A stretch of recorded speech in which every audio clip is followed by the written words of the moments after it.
जब वो व्यक्ति और ज्यादा साधना करेगा तो उसका अग्नि तत्व, भूमि के बाद अग्नि तत्व बढ़ जाएगा, जिससे अगर मान लीजिए किसी व्यक्ति ने कार्य करने में कोई गलती कर दी ना छोटी सी, उसे एकदम से गुस्सा आया। पहली तो मैं बताता हूँ, हनुमान जी की पूजा जो लोग करते हैं उनके अंदर पहले तो सेवा भाव बहुत ज्यादा डेवलप होएगा। ठीक है, सेवा भाव डेवलप होएगा क्योंकि उनका भूमि तत्व बढ़ जाता है। और सेवा भाव के बाद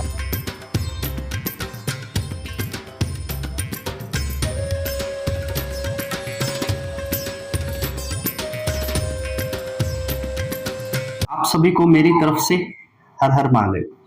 आज मैं जिस विषय पर आप लोगों से बात करने जा रहा हूं, अमूमन उस विषय पर कोई भी व्यक्ति आपसे बात नहीं करता है, क्योंकि एक साधक के लिए ये इतना संगीन विषय है कि पहली बात तो उसे ये समस्या खुद से समझ आती ही नहीं है, और अगर उसे ये समस्या समझ आ भी जाए तो उसका निवारण देने वाला कोई अवेलेबल है ही नहीं।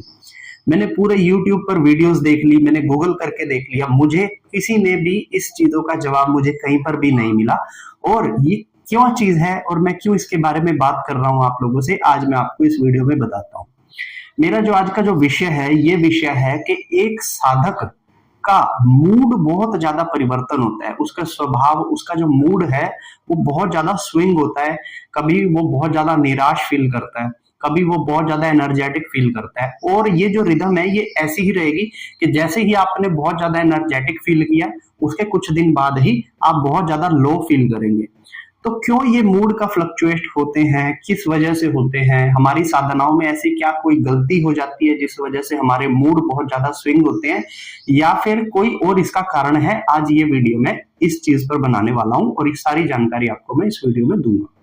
सेम यही चीज होती है साधनाओं के अंदर, कि जब हम साधना के अंदर आते हैं तो बेसिकली ये जो हमारा शरीर है ये क्या है, पंचभूत का बना हुआ शरीर, जिसके अंदर 5 एलिमेंट है, हवा, पानी, आकाश, भूमि और अग्नि। ये 5 तत्वों से ये शरीर बना है, और इसके अंदर हर तत्व का एक मतलब के संतुलन के रूप में इसको रखा गया, संतुलित किया गया है हर तत्व को। जैसे हमारी साइंस कहते हैं कि हमारी बॉडी के अंदर 70% पानी होता है। ठीक है, जब कोई भी तत्व बढ़ता या घट जाता है तो हमारी बॉडी बीमार फील करती है, हमारे मूड उसी पर डिपेंड करते हैं।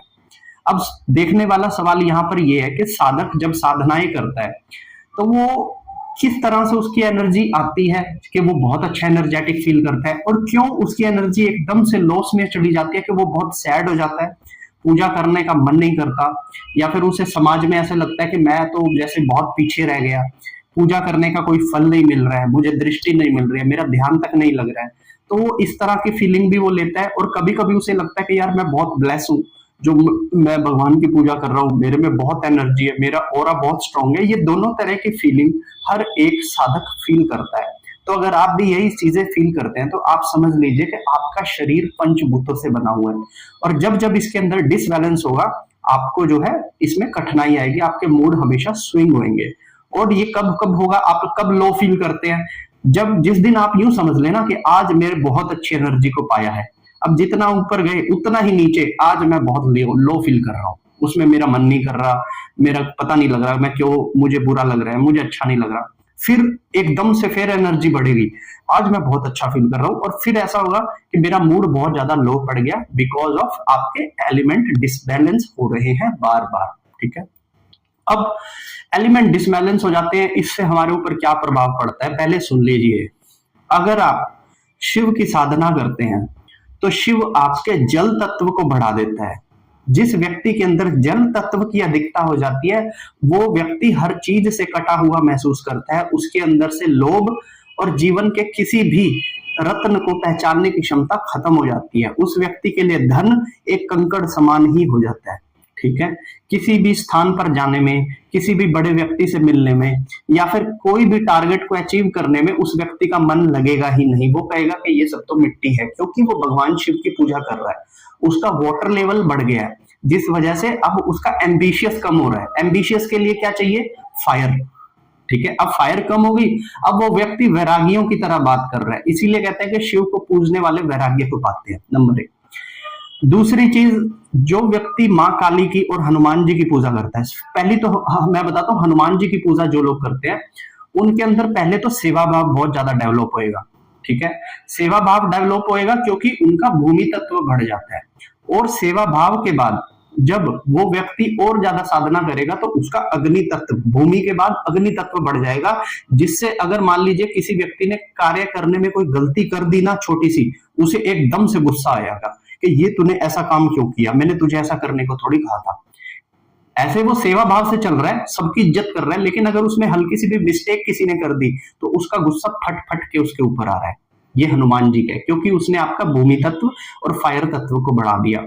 अब जो लोग एकदम प्योर माँ काली की पूजा कर रहे हैं, उनके अंदर तो फायर इतनी ज्यादा बढ़ जाती है कि वो अगर उनको कोई कुछ कह भी दे तो वो उठाकर उसको पीटना शुरू कर दे, उनका बस चले। उनके हाथ में अगर त्रिशूल दे दिया जाए तो वो त्रिशूल ही किसी को घुपा देंगे, ठीक है। तो इस तरह से अगर साधनाएं करते हैं तो आप अपने मूड को समझिए, मूड के हिसाब से आपके शरीर में कौन से तत्व की अधिकता हो गई है और कौन से तत्व की कमी हो गई है, ठीक है।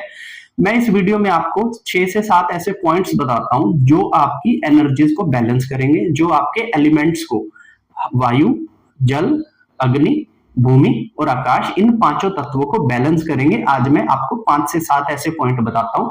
तो अगर भी आप भी साधनाओं के अंदर मूड के डिसबैलेंस को फेस कर रहे हैं तो ये चीजें आप जरूर कीजिएगा, ठीक है। सबसे पहली चीज मैं आपको बताता हूं कि जो लोग साधना करते हैं, पूजा पाठ करते हैं, उनके लिए योगा करना मस्ट है, क्योंकि योगा का अर्थ है योग। जब वो कोई व्यक्ति अपने योगा को करता है, अपने शरीर को चलाता है, तो उसके चक्रास पे सीधा सीधा असर पड़ता है, जिससे कि उसकी एनर्जीज हमेशा डिसबैलेंस होगी तो वो बैलेंस होना शुरू हो जाएगी। तो जो लोग भी पूजा पाठ करते हैं उनको योगा करना बहुत ज्यादा मस्ट है, ठीक है। दूसरी चीज मैं आपको कहूंगा कि जिन लोगों को भी पूजा पाठ करनी है ना, और अगर वो डिसबैलेंस को, मूड स्विंग को फेस कर रहे हैं, तो उन्हें एक तो पानी की अधिकता करनी है, पानी पीना, बहुत पानी पीना है, ठीक है। दूसरा, जो सांस लेते हैं ना, वो थोड़ी लंबी सांसें लेनी है। मैंने देखा है कि आजकल के युवा बहुत छोटी छोटी सांसें लेते हैं, ठीक है। आपको लंबी लंबी सांसें लेनी है पूरा दिन में मैक्सिमम। कुछ लोग छोटी जो सांसें लेते हैं वो लंबी सांसें लें, मतलब वायु की भी अधिकता शरीर में बढ़ा लें और जल की भी अधिकता शरीर में बढ़ा लें। इससे आपके जो डिसबैलेंस वाले जो तत्व होंगे वो अपने आप ही अपने आप को बैलेंस कर लेंगे, ठीक है।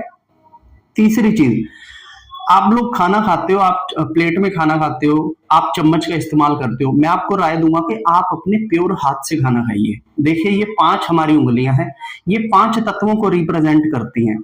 जब आप अपने भोजन को, पहली बात तो सात्विक भोजन कीजिए, और जब आप अपने भोजन को इन 5 उंगलियों से लेकर खाएंगे ना, तो वो भोजन पचने में भी बहुत जल्दी आएगा और आपके शरीर को बेनिफिट्स भी देगा, ठीक है। आपको पता होना चाहिए कि भोजन की भी एक एनर्जी होती है, जब आप उस भोजन को खाते हो तो वो एनर्जी भी आप में घुल जाती है। तो क्यों ना इसे 5 तत्वों से लेकर खाया जाए ताकि इसका डाइजेशन बहुत अच्छा हो, ठीक है। उसके बाद आप एक काम कीजिएगा कि आजकल मैंने देखा है कि लोग घर से बाहर निकलते नहीं है, वो फ्लैट्स में रहते हैं, बाइक पर, कार पर जाते हैं, कुर्सी पर बैठते हैं, बेड पर बैठते हैं, लेकिन कोई व्यक्ति ग्रास पर, घास के ऊपर नहीं बैठता, जमीन के ऊपर नहीं बैठता।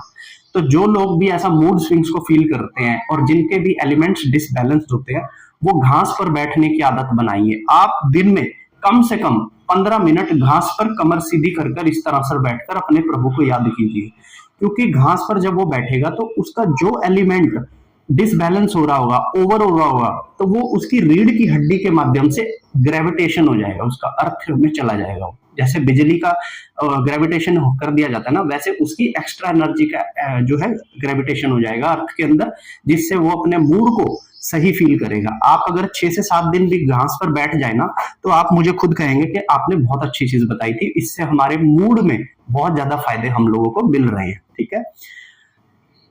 आपका सोना और जगना इन पंचभूतों को सही समय पर सही काम पर लगाने के जैसा है, इसलिए जल्दी सोने जाएं और जल्दी उठ जाएं। अगर आप ये काम करेंगे तो आपके ये पंचभूत हमेशा बैलेंस में रहेंगे। लेकिन रात को सोने वाली मशीन को रात को जगा रहे हो, दिन में सुला रहे हो, तो आपके एलिमेंट्स कभी भी बैलेंस नहीं हो सकते, ये सुन लीजिए आप, ठीक है।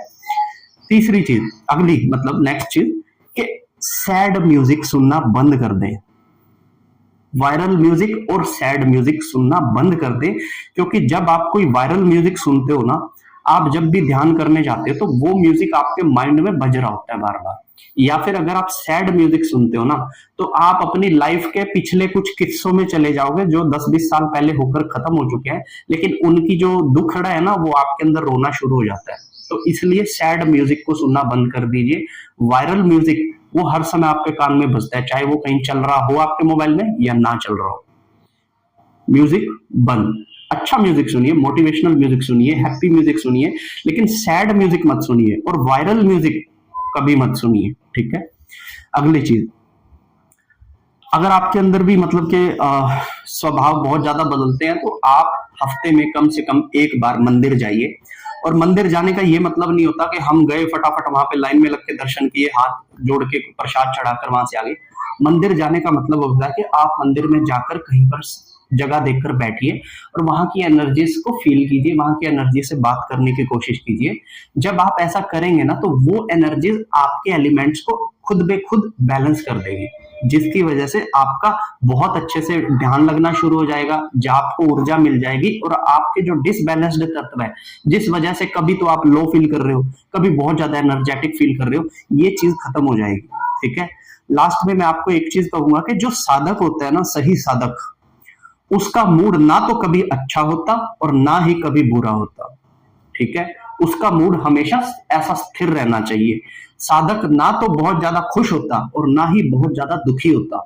तो अगर आप भी एक सच्चे साधक हैं, आप भी पूजा पाठ करते हैं, तो आप अपने ना मन को काबू में रख के उसे स्थिर रखिए। ना खुशी में ज्यादा खुश होइए और ना दुख में ज्यादा दुखी होइए। यही एक सच्चे साधक की पहचान है। तो आपको कैसा लगा मेरा ये वीडियो? मैं जानता हूं आपके बहुत सारे प्रश्न अभी भी होंगे इस विषय में, तो आप प्लीज मुझे कमेंट कर बताइए ताकि मैं अगली आने वाली वीडियोस में उनका अच्छे से जवाब दे सकूं।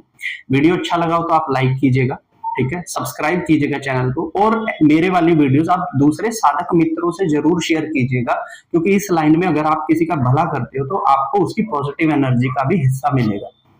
आशा करता हूँ वीडियो आपको अच्छा लगा होगा। हर हर महादेव।